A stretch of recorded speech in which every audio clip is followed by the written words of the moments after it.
the Auburn Blitz Podcast, your direct source for all Auburn all the time with Brett Pritchard, Faith Richardson, and Randy Lee.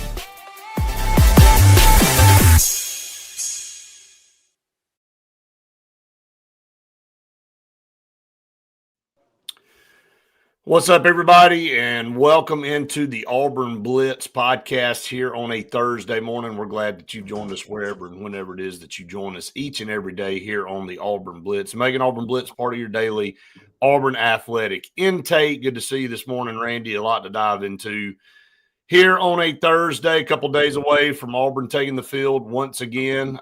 Second SEC game, second road game. For the Auburn Tigers, what will it take for Auburn to get a win, a must win? I'm saying it today. I'm just going to throw it out there. It's a must win. You got to win this game to really have any aspirations or hopes of having the goals that you want, in my opinion, unless you go on some kind of heater and just run the table, which if you can't win one of these two, I don't know that you would go on some kind of heater like that. But anyway, we said that to start the season. We felt like this Auburn team needed to split these two road games before that bye. And, now it's down to one. So you got to get this one. Well, neither one were easy. And you kind of knew that going in, but unfortunately I thought the easiest of the two would have been what we had this past Saturday. And, after leaving that game, I don't feel any different. I'm concerned that Oklahoma's defense isn't quite as good as we've made them look, but that's also maybe something that I can hope for, that Oklahoma's got a top 5 defense nationally, and everybody they match up with, they look like that. Pass rush from the defensive ends is going to be equal to what we saw on Saturday. And we're at that point in the season, Brett, where you've got to hope that what you see, pointing back to a couple of games last year. I remember pretty much the same conversation after the Cal game. They're a lot better, and we just didn't play well against a good team. And then Arkansas, you and I said the same thing. Well, I think they're getting better, and defensively they're much better. And then by the end of the year, they're the same old teams that both of them thought they were. So, difficult task ahead. You'll be on the road out there covering it. I don't have a feel for it at all. I do know that Auburn has played Texas A&M well over the years. Never feels like, outside of that one Johnny Manziel year, that we've let that one get away from us. And we've won a couple of games that I think were surprising to most during that series. So I'm hoping that's what we get on Saturday, because I'm wholeheartedly with you that if we can't find a way to win this game on Saturday, it is a major uphill battle. Doesn't mean you can't have a successful season. And if success means 8 wins, doesn't mean that's still out of the realm of possibility, but makes it very, very difficult if you can't win Saturday. I think we get caught up looking at how a team looks on the field. And, we go back to the Baylor game. I heard a lot of people say, well, we didn't see a lot of passing. And I'm like, well, why would you? If you can run the ball and you can control the clock and you can minimize mistakes, I don't care what it looks like. And I think the strength of this team is running the football. Even though we have a star-studded wide receiver core. And I think they have their place. And I think when you establish the run, you really help those wide receivers be successful. It's obvious that Jackson Arnold has a little bit of something with his timidness to throw the ball down the field or maybe into tight windows, and he's overly protective. Like, he hasn't turned the ball over, hope he doesn't. But sometimes that can be to a fault. When I look at numbers, obviously Oklahoma was really, really good against the run. We tried to run the ball. Coach Freeze talked about it in the press conference. He said, we had probably 10 or 11 more runs dialed up that didn't work out. And so we had to change out of that based on their look and what they presented before the snap.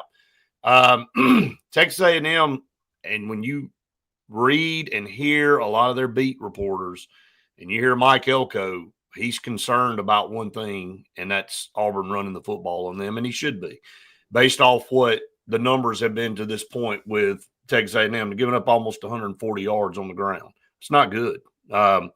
Again, that's Auburn's strength. And if Auburn can get going, and again, that's Jackson Arnold's strength, Randy.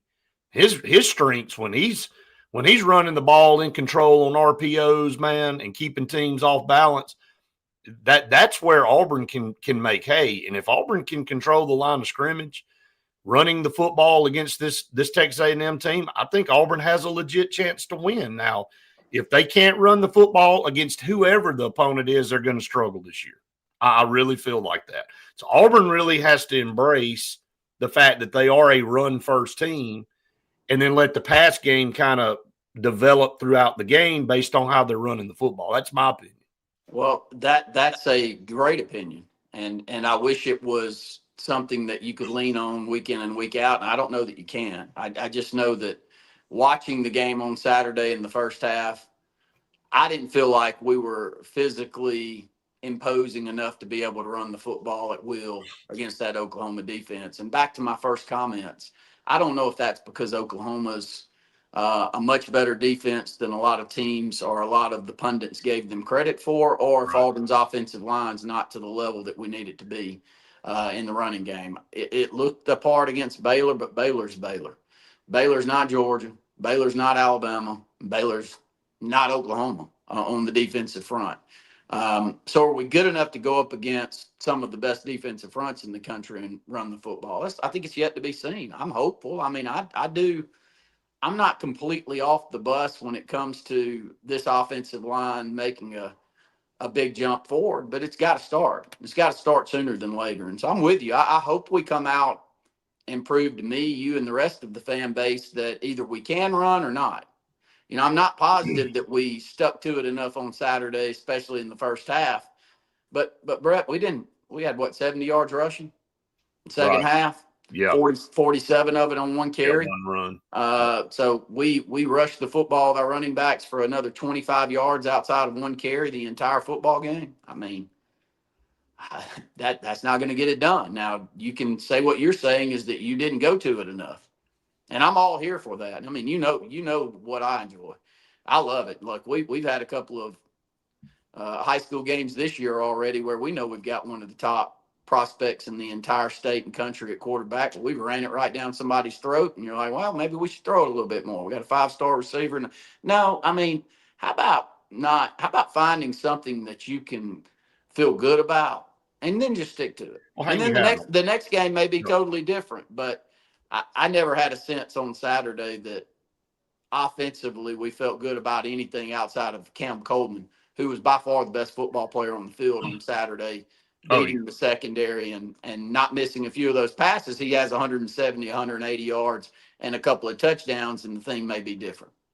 But absolutely. Again, I think the plays were dialed up, and I thought the offensive staff did a good job, and, the execution wasn't there. There's no other way to spin that. And, vice versa. Sometimes it can be the other way. The players can make some plays, but maybe the calls aren't dialed up correctly. So, it's a complete effort. But when I look at the stats, so far through 4 football games for Auburn, 3 football games for Texas A&M because they had last week off, by the way.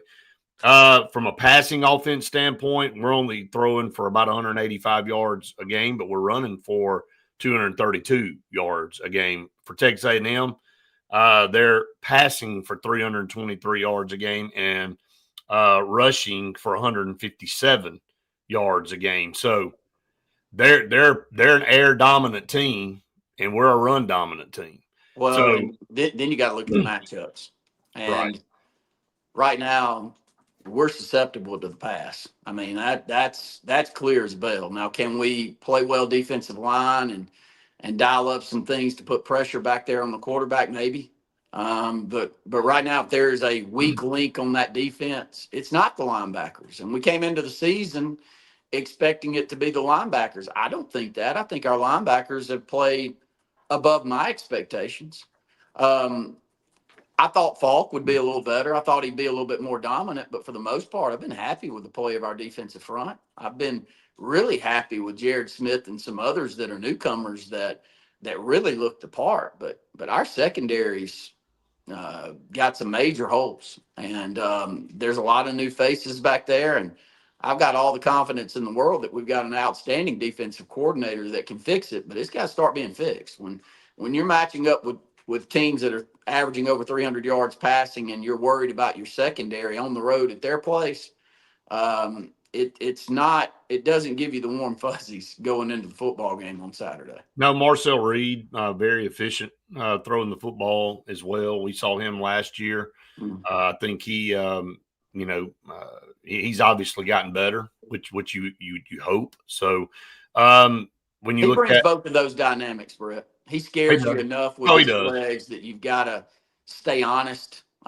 You can't over blitz him. You've got to make sure that you stay in your lanes, and he keeps you so honest on the perimeter that it does open up receivers, and you've got to be unbelievably good back in the secondary, matching up with their athletes, and we'll see how that works out. And we talk about running and throwing and pass defense, all that kind of stuff. How about mistakes? Let's go to that. I think, man, if you just don't shoot your foot off and play clean football, you automatically help yourself there.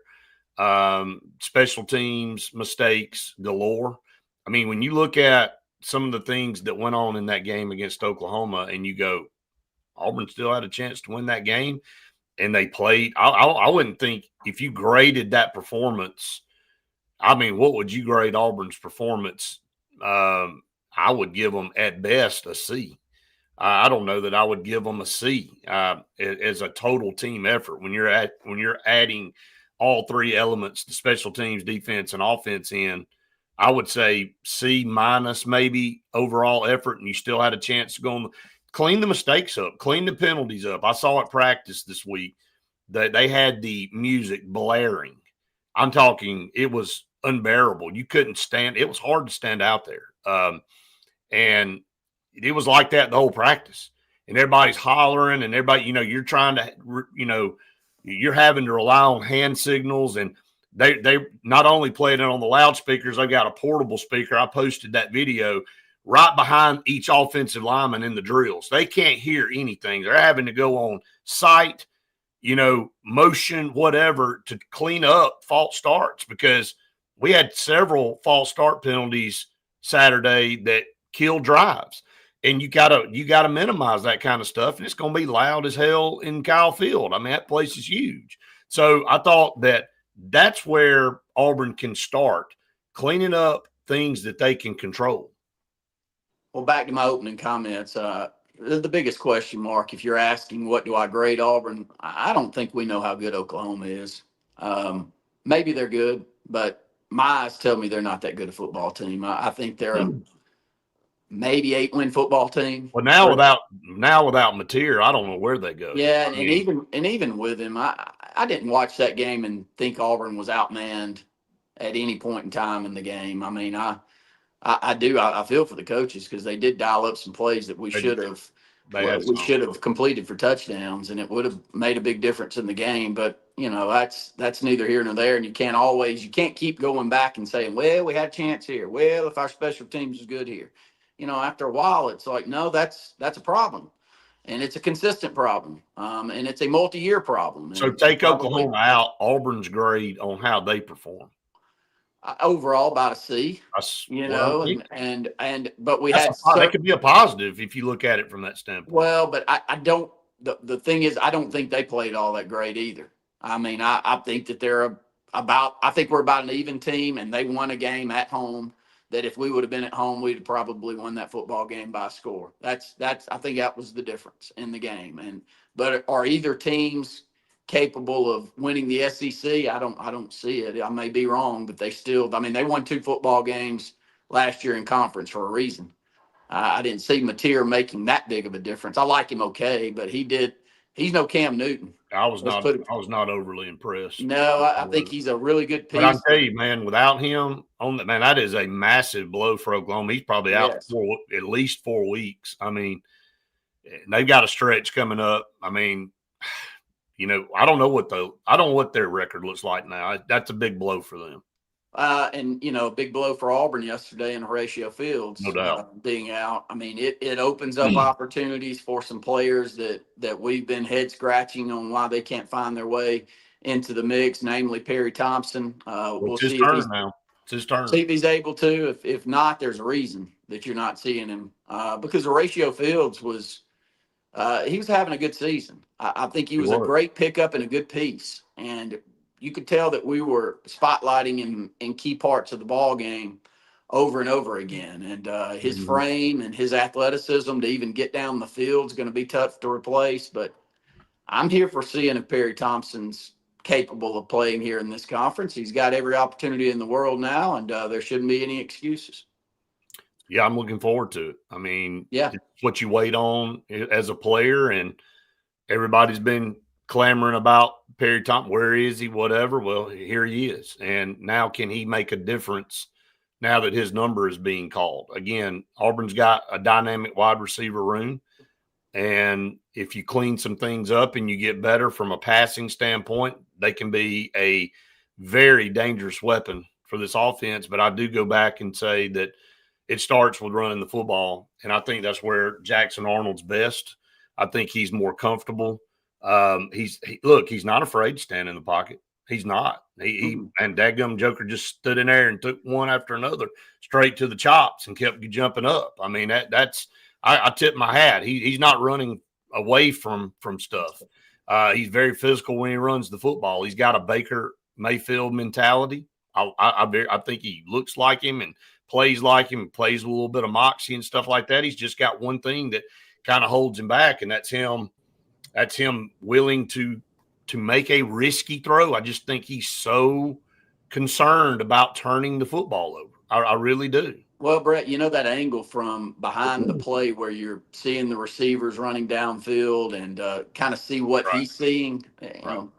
Coach Freeze said 5 of them were on him and 5 were on coverage and offensive line. A lot of those that we would get that angle, I'm looking downfield and I'm going like, you better be quick to get it to that one receiver, but everybody's covered up. I didn't see a lot of guys outside of Cam Coleman running free all that often on Saturday. And I'm not watching the film all the way through. I'm not a coach, so I don't. But that's what my eyes told me. Is that pretty much what you saw? That a lot of times he's back there and he's looking for somebody. He's wanting to make a difficult throw, but they're covered up and he would be taking a big risk. Yeah. I think he's got to, and Coach Freeze said this, got to trust your players. And, some of that you got to throw a guy open. You're not going to always he's not always going to be running wide open. So you got to trust that your guy can get off his man and make a play. So that's kind of where that lies at that point. So, but anyway, I'll leave it with y'all. I just want to get a little quick comment on Stephen Pearl yesterday. And, he seemed to handle himself well. You could tell that his dad was very excited for him. That was the takeaway that I had. It was a little bit concerning that 3 of the top players for Auburn weren't at the press conference. I read into that. I don't know how in the world you wouldn't read into that. If they're committed and they're all in and their agents are all in, you would have thought if there's ever a press conference for them to attend, it would be that one. Because it's not like a random Joe coach that hasn't had any access to them or been coaching them up to this point. I mean, this is, you hope, a clean transition from Bruce Pearl to his son that's been his main assistant and probably one of the main ones that was out there recruiting those 3 guys, even out of the portal. So that was a little concerning. But what do you do, man? I mean, we're in the day and age where you're held hostage by these kids and they can change on a dime and they can decide at the last second. I'm hoping that's not the case for Tahad, but he can change his mind at the last second and transfer after all the pieces are put together to get you back. And so I know that I'm teeing you up, Brett, because you're disgusted by the way all this works anyway. Yep. But I thought everything was handled exceptionally well by the university and Stephen Pearl and Bruce Pearl. But that was the one lone negative that came out of that is the 3 guys that you point to that you're going to need to have a positive season in year 1 for them weren't there for the press conference. Yeah, I've got a tape. Okay. Y'all got 2 hours. Well, I'm just gonna say this, and look, I may get bashed for what I'm about to say. Timing was not good. Look, for a transition for an assistant to go into that job was fine, but when you change a coach, you open a 30-day window. Period. I don't care if it's, hey, this is smooth. We got this, whatever. But when you change coaches, a 30-day window opens up for them to move on if they want to do it. So we'll see. Again, I think by the time all's said and done, I think everything will be fine. But we'll just have to wait and see. well, I'll let me throw in, and I agree with you. But I'll say devil's advocate on this side. We've got a great roster together if we can hold on to it. You were fighting to get Tahad back anyway.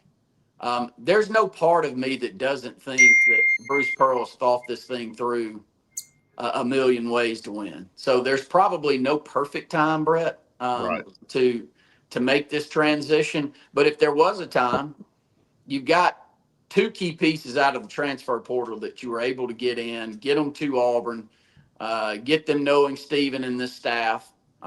We held on to the entire staff, promote Ira Bowman, which was a need and a great thing. And I think that sustains hopefully some success from a development standpoint in the basketball program, because if you read into what they say, I mean, they give a lot of the credit to Ira Bowman for the development we've got out of our players so far. So I'm proud for him. I just don't know, Brett, that there's a perfect time to do it, period. Like, you open up a 30-day window, yes, at any point in time, but at least you were able to go and get Murphy into Auburn before. Now if you open it up and you can't keep him, that's one thing, but at least you were able to go and get him out of the portal from Mississippi State. And so I don't think there's a perfect time. I think that's about as good a time as you can ask for. Faith, what's your take? I'm sorry, you popped in. You just sat there and listened. So what, you were there with me yesterday. What's your thoughts? You and I talked about it walking out of the complex. Yeah, the timing was weird. It felt weird in the building, didn't it? Yeah, there was definitely an atmosphere to it. Yes, having 3 players not there, I don't know if it was school schedule conflict that maybe they can't miss any more classes. I don't know. But it definitely had a weird vibe to it. Like, definitely you could tell that some people were more excited than others, which is kind of just a nice way of putting some people were not thrilled about what was happening. But, Stephen Pearl seemed very, very grateful for this opportunity and knows that this doesn't come around very often, as he's now the youngest SEC head coach for men's basketball. And I think once we hear if everyone is staying, that will be a big telltale sign. And to add, kind of piggyback off that, and the reason it had a weird vibe to me is because you're about to start a season. Yeah. Your coaching changes come at the end of a season. They don't normally come a few weeks before the season starts. And so, you're in the middle of football season, and it just, I don't know. Again, maybe we're reading too much into it. It just kind of felt like everybody was like, okay, let's just wait and see. Well, I'll defend both of y'all here. I mean, it's hard to lose the best coach possibly in the program history, of course, for basketball, but in any sport for Auburn, especially from a marketing standpoint. And so I'm with y'all. I mean, it's going to feel weird, and there are going to be a lot of question marks. And for it to happen as abruptly as it did, people are going to be taken back by that. So, I don't think anything the two of y'all have said is out of left field. I think that's probably the way that most people, most Auburn fans out there feel about it. Is we all thought that Stephen Pearl was going to be the guy that would be named at some point, and but for it to be, less than a month out from the season, that's tough. And I know I know you got to go, Randy, but my last comment with you here is I think a lot of Auburn fans feel like they had a season stolen away from them that Bruce – I think everybody envisioned Bruce on a farewell tour similar to Mike Krzyzewski. Oh, yeah. And, good point. I haven't thought about it that way. I don't know why it wouldn't have been – why could – now, again, I'm not – look, the man makes his decision. I mean, he earned the right. When you want to retire, you go retire. When you feel like it's time, I think that's one of the hardest things people in the world do is they don't know when to cut bait and go. They hang around, and they go, okay, then it becomes – now you become a nuisance rather than, and I hate to say it that way, but that's, some people cannot decipher when it's time to walk away. But I think people envisioned Bruce Pearl announcing, hey, this is going to be my final year, him making the tour around the SEC, him making the tour, knowing Stephen Pearl would be coaching waiting, and he's coaching alongside him the last season. That's what I kind of envisioned. And the abruptness, like you said, the term you used, kind of took that away from all of us in the selfish. Like, I may be sounding very selfish in what I'm saying, but that's kind of what and I'd heard some other people say that they envisioned. No, I didn't think about it that way, but it's a great point. It's a passionate fan base that he's created. Doesn't mean Auburn hasn't had their moments where they've been passionate about basketball, but we're at a peak in my lifetime right now. So I completely agree with both of you. Let's just all hope that if we can sustain those three key guys and they actually stay on this roster, then Stephen Pearl in year one should have a comparable roster to most in the SEC to see if he truly can coach at the highest level and not just be an assistant coach and can go out and recruit and put together a roster, because you have to turn over a roster every year now. So, but it sure would be nice for us to have a successful year in year one. And if you don't hold on to all three of them, I think it's going to be a difficult first year. I'll put it that way. But I'll step aside. I'll be tuning into y'all. Y'all continue to talk about that, and y'all continue to tune in to Faith and Brett. After the ball games on Saturday, they'll have a podcast piping in after the ball game at Oklahoma. It's going to be a difficult atmosphere. At Texas A&M. Going to be a difficult atmosphere for them to be in and try to talk through. It's going to be very, very loud. Always is there, but Auburn's got to find a way to win. And I'll tune in to hopefully the two of y'all can explain to me how we're going to win on Saturday. I'd love to tell you I had the answer, but okay. Faith's got all the answers. I'll let her tell everybody. Okay. Yeah. Okay. Welcome in, Faith. Again, we'll get to some of our partners here in just a minute. I did want to go back and catch a comment real quick from Heath. I thought that was funny, especially since you have hearing loss now. Did the shooting mess with y'all? I feel like I feel terrible for you. You should, because I tell you what, it was literally okay. The band in Baylor was I was there for you on that one. It was terrible. Right. It was obnoxious. It was annoying. It was unbelievably loud. So honestly, I think that was probably worse than the gunshots, but the gunshots, it was like I anticipated every single time that it was going to go off. Right. And it still scared the living lights out of me every single time. And I literally, when we met up afterwards, I was like, am I hollering? I feel like I'm hollering because I can't hear. Right. I cannot hear what is going on in my ears right now. And so they didn't shoot that much in the Civil War. I mean, I've never heard so many. I mean, there were a few misfires. I'm up higher than Mount Everest in that press box, and every time they shot, like we were so high that the flyover went below us. Like we were all sitting up there, and we were looking up to see where the plane flew, and I think it went below us. That's how high we were. I'm like, my gosh, like, and but every time those guns fired, it rattled the press box. So I could have I'm glad it just rattled y'all, because it quite literally made my neck problems get 10,000 times worse, because every single time I was like, all right, here it comes, here it comes. Forget a picture or video during that time, because the entire thing just went because I got so not ready. All right, we ain't got to go back there for a while, so that's a good thing. Yeah, that was stupid. Yeah. Okay. So How I feel. we got a lot of comments coming in. We'll get to some of those here in just a second. Let's get to our partners here. Sensagreen, for air that's cool and clean. Call on Sensagreen. Hang on, you keep doing this to me.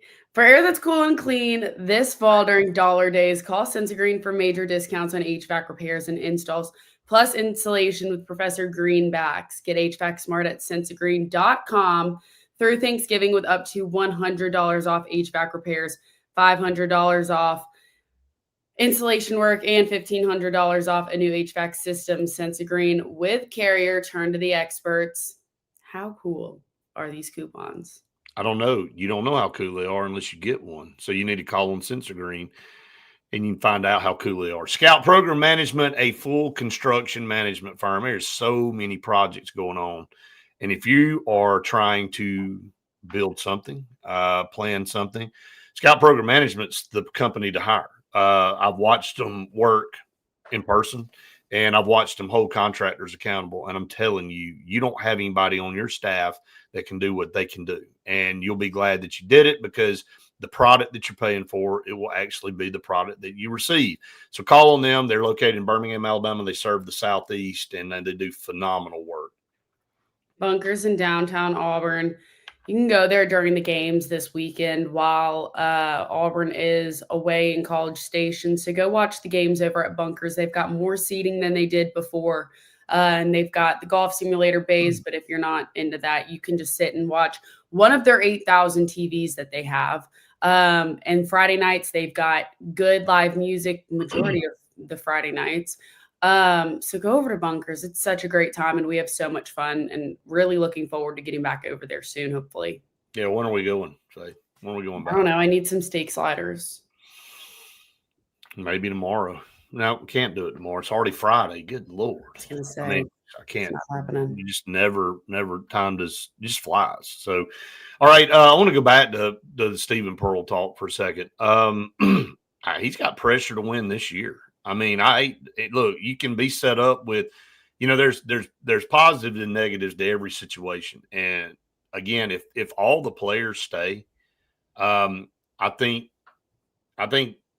with the only person not being there is Bruce Pearl, and the rest of the coaches are there and everybody's in place. I mean, they went out and they did a heck of a job of getting this roster. So there's going to be there's going to be a lot of It's not like he's coming in with a chance to build up, right? And everybody goes, well, you're going to have to give him 2 or 3 or 4 years. Now he's got his own style, but it's like Randy said. I mean, he's been here. What in the world? What if you said nothing is going to change in that press conference? And that's what he said. He said nothing around here is going to change. If that's the mentality, then the only thing that has changed is you. You're now the head guy. So if nothing's going to change, then everybody's expectations are the same, and everybody expects Auburn to go out and compete at the highest level, just like they have been competing. Am I off there? No, I don't think so. But when you hear that nothing is going to change, some of that might be, all right, you guys came to play for my father. This is going to be the same program that he built, and that I'm going to continue his legacy, all those kind of things. But obviously things are going to change. He even said Bruce isn't going to be at practice all the time. He said he's going to have his retirement of going and hanging out with his family more, spending time on the lake, hanging out with, his granddaughter. But I don't know. I definitely think this whole thing is just very interesting. And the more you read into it, the more things you might find that are probably more on the negative side. But just going and seeing the way Stephen Pearl spoke about everything. Seems like keeping the staff is just the biggest congratulations of it all, if that makes sense. No, I Because think there's some parts of that speak volumes, and I think the staff staying in place. But I'll say this too. At this point in time of the season, and you're about to start a season, I mean, what are you going to do as a coach, really? I mean, do you really have a lot of options to go? I mean, most people have a full staff. Would some of our guys be welcome at others? Oh, of course, but yeah. I mean, at But this I point, think it's right. Somebody else commented earlier and they said, Justin, he said, and those agents are in their ears saying, oh, they're desperate now. We can get more money. First of all, how insane is it that you're talking about agents at the collegiate level? it's the new reality that we live in.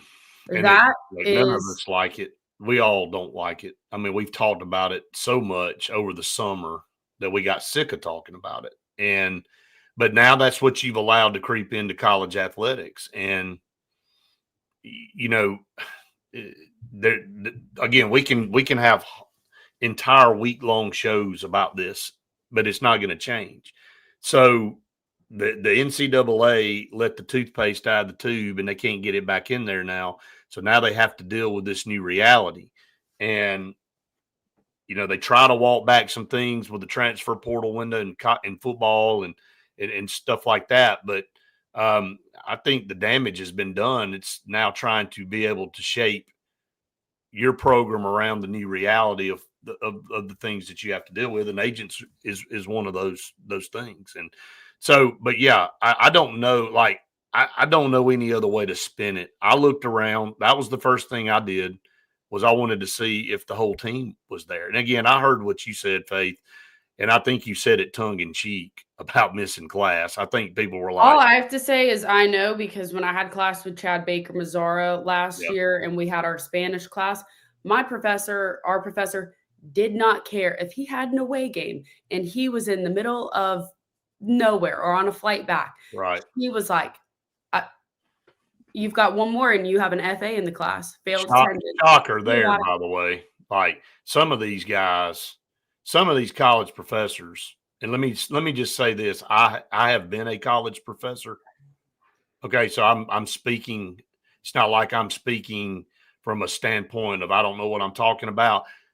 Some of these teachers that act like they control the universe, and that there's absolutely no way you can. I mean, you're there to help. Like, I always, and my philosophy was, Faith, I'm not going to get into an educational spiel here, but my philosophy was, if I see that you're trying your best and you're trying to do everything you can to help yourself, then I'm going to do everything I can to help you. Well, that doesn't matter about a lot of these professors here at Auburn, because I can guarantee to you that if I'm just saying, I don't know if that's what was going on with Tahad and some of the other guys, but I can guarantee with some of those, that's not an excused absence. It doesn't matter, whatever. So Well, that, again, I I'm go back. advocate here saying, all right, maybe they had class, maybe, No, I hear what you're saying, and I know exactly what you're saying. I'm agreeing with you. What I'm saying is, I think that's a joke. Well, yeah, I mean, but that's not what we're talking about here. What we're talking about is, still, if you're not looking at it on the positive side, you see it as, all right, they didn't show up. Someone just commented here and said, I think Tahad is gone. He was F-bombing teammates at practice a few weeks ago. If you play a sport at any point in your life and you tell me that you didn't drop a few bad words either at your teammates or at yourself, you didn't care enough about the sport. Now, I don't know, again, if that's the case. I could be looking at it through the orange and blue glasses and, he's just this and that. Depends on what context it was in. If you're Michael Jordan getting in somebody and trying to make them better, or are you degrading them? That's none of us were there, so none of us can speak on that. And I don't know what happened with that. Yeah, I don't even know. I didn't see anything of that.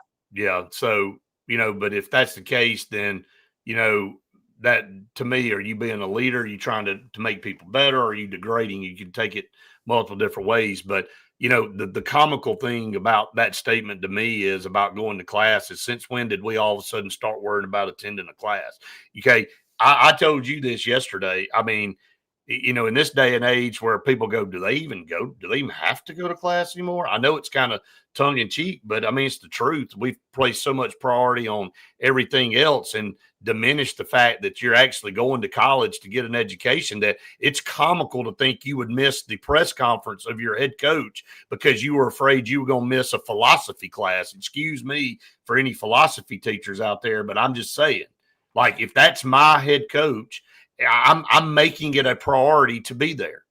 Well, what about, okay, let's spin it the other way. What about Stephen Pearl saying, hey, you know, I don't want you to miss your classes. He's trying to show discipline. Why didn't he come in there and say, I know we look around the room and we see a lot of our team here. Some of our team had things to take care of academically and couldn't be here. Could have been a very simple statement. Instead you walk out with a lot of ambiguity. And so, again, we're talking about this because that's what everybody else is talking about, and that's what we do on a podcast like this. It's not saying that we're reading into something different or whatever. So, you know, it is what it is. So I'm just saying from a personal standpoint, I can only speak for myself. Faith, you can only speak for yourself. I think I know you well enough to know that if you were playing on a team and you were getting a new coach and you would make it a priority unless there is just something earth-shattering you could not get out of to be there for that moment, because you only get one opportunity to do that. So, all right, Justin said F-bombing teammates makes him feel better about Todd. Romulus says WME Sports Group represents Todd. They are doing their due diligence right now to gain leverage in this current system we are in. Every good agency does this, in my opinion. Justin said Todd being at the press conference would have been huge for Stephen. Look, you and I did it. I mean, you and I looked around. We said, Todd here. And, I mean, it's the first thing we said. So, any other thoughts on that, Faith? No. I mean, I thought the press conference was nice, and I thought Stephen Pearl handled himself really well, by the way. I thought it was fine. No, I feel like it was fine. I feel that Stephen had he had a lot of confidence in everything that he was saying. And Right. Again, with all the coaches staying on staff says a lot. And, you know, it is going to be interesting to see how in the hot seat everyone thinks he is going into the season. How hot should his seat be, Faith, going into his first season? I'll be honest, it's going to be hard to follow up Bruce Pearl because the legacy he left at Auburn and the rebuilding he did to the program. And always the comparisons that Stephen's going to have to deal with. That, look, we can say whatever, but the media out there, every move is going to be compared. You know it's coming. Well, He's going to have to deal with that. Yeah, he's going to have to deal with that too. And I think you and I said it in our video after we left the press conference. It's important for Stephen to be Stephen and not try to be Bruce. Well, he even said that too.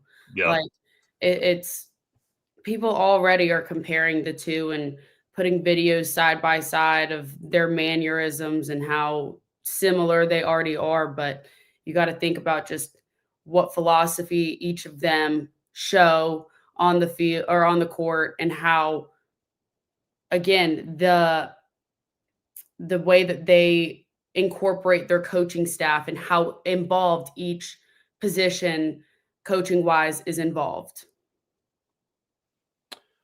That's right. Kyle said Ira was Todd's lead recruiter and he got elevated. I think it would take some massive dollar sign that Auburn absolutely couldn't match for him to leave. So, you know, at this point in time, I guess, I mean, yeah, Todd's got leverage, but Faith, at this point in time, you're preparing, you've been practicing, you came back after an NBA combine try, and you said, I'm coming back to Auburn and I'm going to play one more year. I think at this point, you know, from a consistency standpoint and a comfort level for him and being around guys he trusts coach-wise and all that, and he knows he's the leader of this team and he's coming back to be the leader on this team. I don't know why at this stage of the game, unless, like Kyle said, it was some unbelievable number that you would just be stupid to turn down, that you would try to leave at this point. The only thing I can say is that where he could feel he was maybe deceived in the whole withdrawing from the combine was if Coach Bruce Pearl was saying, hey, I'm going to stay here. I'm going to be the one that, I'm going to help coach you up so that you can get to the draft next. And then didn't even mention anything of the fact that Bruce Pearl was going to step down and retire and Steven was going to take over. That's the only side of it where I can see, okay, maybe he does feel like he wasn't told the whole honest truth here. That's a very, very good element to this that we don't know the answer to. We don't know what discussions were made.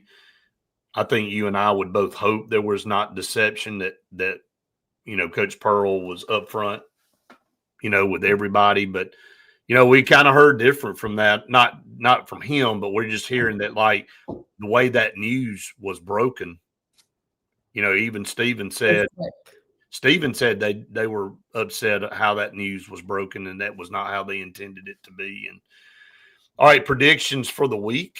We'll get to that here in just a second. We got some more media partners. Faith, I know it is crazy, but the master bathroom project has come to an end. It is a few little things to be buttoned up, and then it's phenomenal. It's beyond what I thought. And with that being said, I'll cue Old Number One Customs, 334-752-6162. They did a phenomenal job. I mean, this is as top of the line, elegant as you can find. And just so proud of what they did and what they transformed. And I can't say enough good things. I'm going to show the video and the pictures to everybody very, very soon. But, man, just such a great job. So if you need that master bath, bedroom, kitchen, outdoor living space remodel, call them 334-752-6162. JFA Blue Plumbing, go ahead and get that Home Atlas water filter duo with just a $15.99 installation, everything, process of it all for you to have filtered water throughout your entire house. That's so important when it comes to your health and when it comes to, your family, your animals, everything like that. So go ahead and call on JFA Blue Plumbing, 844-JFA Blue. And Oliver Ross, if you've got a tailgate happening or sorority fraternity day party, or your son or daughter is the social chair, go ahead and call on Oliver Ross to be your bartending service. It doesn't matter what event it is. It can go all the way from 20 people up to 20,000 people. So call on Oliver Ross for your bartending services. In fact, we're also glad to be partnered with Russell Medical Center now. Just such a great medical facility. And one thing that you love about Russell Medical is it's close to anybody here in Central Alabama. They have community at their core. They're compassionate, personal, tailored for you. They've got it all from routine checkups to advanced diagnostics you would expect in a larger city without the long drive and the traffic. The doctors and staff are top-notch. They treat you like a neighbor and not a number. Always investing in new technology, always investing in you. Russell Medical Center, caring for our community every day. Check out Russell Medical. And that's the truth. You don't have the long drives. You don't have the traffic. Lord knows, Faith, you've been dealing with some things. And you've had your fair share of doctor's appointments lately. And you've had to be involved in a lot of traffic and a lot of driving. So there's something to be said about it. And so check out Russell Medical. All right. Prediction this week, Faith, obviously get your scores in. I'm going to go off the grid a little bit on the tiebreaker. Okay. Penalties for Auburn. Okay. How many penalties for Auburn? So Auburn, Texas A&M, get your score prediction in. The tiebreaker is number of penalties for Auburn. So we'll take your picks from now through end of tomorrow. Get them in. We've got 3 winners already: Kyle Sweat, Jerome, and the other one just left my mind. And Shane. Yes, and Shane. So so those are our 3 winners. Got to send those out. For sure. For sure. Got to get those out to those guys. And we'll do that this weekend, 100%. Get them to them. And make sure you get those predictions in. There's the first one right there. 35-31, 10 penalties for Auburn. So, John, appreciate you jumping in on the first prediction there. Everybody make sure you get them in. After we sign off, you can obviously continue to give us your predictions and keep those rolling in. Faith will track those as she does every single week. All right, Faith, that's going to wrap us up here this morning. We got a busy morning ahead of us, so we got to get rolling. But, again, we appreciate all of you out there so very much that join us each and every day here on the Auburn Blitz podcast. If you have not subscribed to our YouTube channel, please go out there and do that. Make sure you hit the like button every time. Y'all help us out on these likes. Hit those like buttons. It helps us out tremendously. And if you like our content, make sure you spread the word out there. Anything else, Faith, this morning? Nope. All right, I'll let you send us out. Hope everybody has the best day ever. Be nice to somebody. It just goes a long way. It's easier to do that than it is to be mean. And again, we appreciate it so much. We'll be back with you tomorrow for another edition of the Auburn Blitz. Have a great day, everybody.